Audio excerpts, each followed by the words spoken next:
അന്ന് ആ ദിവസം എനിക്ക് മനസ്സിലായി, നമുക്ക് ആരും ഇല്ലാത്തപ്പോൾ ദൈവം ഉണ്ടാവുമെന്ന് പറയില്ലേ, അങ്ങനൊരു സിറ്റുവേഷൻ ആയിരുന്നു എനിക്ക്. അങ്ങനെ കുറച്ച് ആൾക്കാർ എൻ്റെ ലൈഫിലൂടെ വന്നുപോയി. എനിക്ക് ഒട്ടും പരിചയമില്ലാത്ത, ഞാൻ ഒരു പ്രാവശ്യം പോലും മുന്നേ കണ്ടിട്ടില്ലാത്ത കുറച്ച് ആൾക്കാരുണ്ടായിരുന്നു. അവരെന്നെ മാക്സിമം ഹെൽപ്പ് ചെയ്യാൻ നോക്കിയെങ്കിലും അവർക്കൊന്നും എന്താ പറയുക, എന്നെ ഹെൽപ്പ് ചെയ്യാൻ ശ്രമിച്ചു എന്ന് മാത്രമേ ഉള്ളൂ, ആർക്കും അതൊന്നും പറ്റിയിട്ടുണ്ടായിരുന്നില്ല. ഒരു ഉറക്കം, വിശപ്പ്, പിന്നെ ഒരുപാട് ആൾക്കാരെ കാണുക, പിന്നെ എന്നെ വിട്ട് നിൽക്കുക, എന്നെക്കുറിച്ചും എന്നെ ഒന്ന് മാറി നിൽക്കുക, അവനതെന്താണെന്നറിയില്ല.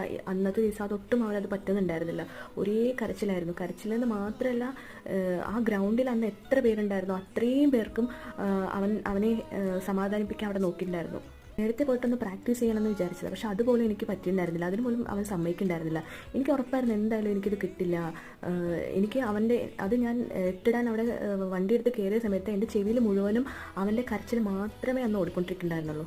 അവസാന ഘട്ടത്തിൽ എനിക്ക് തോന്നി ഇതൊന്നും വേണ്ട, ഇട്ടിട്ട് പോയാലോ എന്ന് വരെ തോന്നിയിട്ടുണ്ടായിരുന്നു. ആരൊക്കെ നമ്മുടെ ലൈഫിലുണ്ടെങ്കിലും ഇങ്ങനെ ഒറ്റപ്പെട്ടു പോകുന്ന സമയം നമുക്ക് ചിലപ്പോഴേ